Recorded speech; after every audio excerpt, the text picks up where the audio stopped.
So we're here for our first planting day at the Tamöx Talöm food forest. So Padre Park, which is where this food forest is located, is 4 acres total, and it's very close to the San Antonio River. And so the San Antonio River Walk, which folks around the rest of the country might have heard of, is actually directly on the site that we're planting at. So folks that are bike riding or whatever from the river, they'll be able to come and harvest as they come. So we have partners from all throughout San Antonio here, folks from the city, folks from the county, folks from all sorts of nonprofits, and then just random volunteers that think that this is an important project. And we're just really excited to finally have some trees in the ground. We don't just want this to be a space for edibles, we also want it to be a space for public gatherings, for people to come enjoy a picnic, have a date, hang out near the river, bike. There is a really important distinction in gardening and farming between annual plants and perennial plants. I think a lot of the time in our short-sighted world, we think not even a full year ahead. We think maybe 2 weeks, a month ahead. Planting something as a perennial is an investment in the future. That means that you really think you're going to stay somewhere for a long time, and it's going to nourish you for a long time. Having the city and the community come out to plant perennial agriculture means something very specific. It means we're not going anywhere, and we want this place to thrive. We want everyone to be fed for the years to come. I am Councilwoman Phyllis Viagran with the City of San Antonio, District 3, the south and the southeast side. We are here at our planting of our food forest here on the south side. The south side of San Antonio sees a food desert. This is one thing we're doing to address that food desert and these food inequities, and also to get people to eat a little healthier. This was an effort between the City of San Antonio Parks Department, Metro Health, the Food Policy Council of San Antonio, and Smart SA. So this was a group coming together, and the land was provided by the county. So this is also a collaboration of different entities working together to make sure this gets done.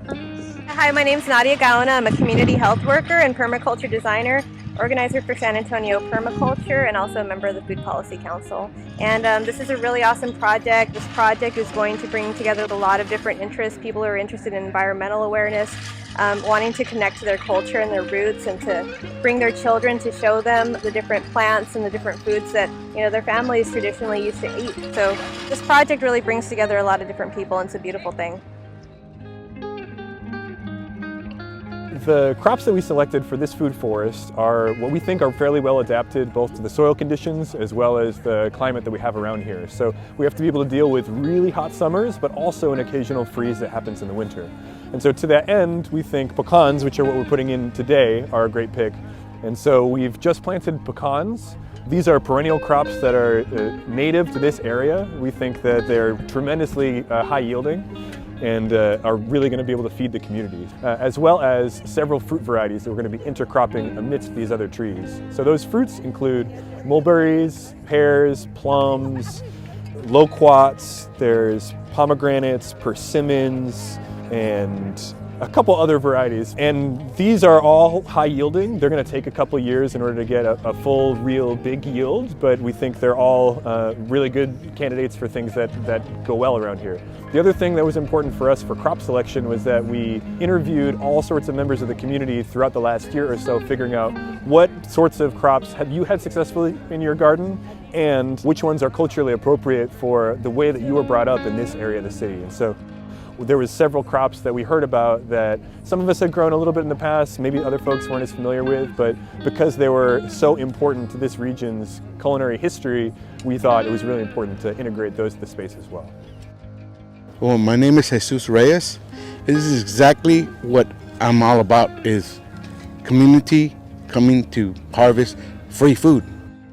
As a Native American descendant myself, this will promote the native foods that the community can heal with, Tamöx Talöm, it means fire spirit.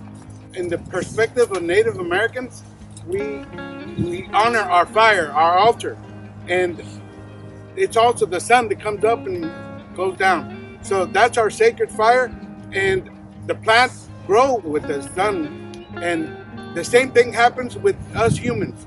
We grow with our fire, with the sun, and we spiritually, we're connected. We're all connected. I'm grateful to be a part of this because it can bring back all those stories, all the traditions, and healthier food, and kind of could reconnect us to our history. I work for a pantry. We go for food sustainability, and that's what we can teach our future generation, not just the history, but how to save and to protect our earth. We have maybe gone away from what our natural teachings were, but we can come back. The human connection continues.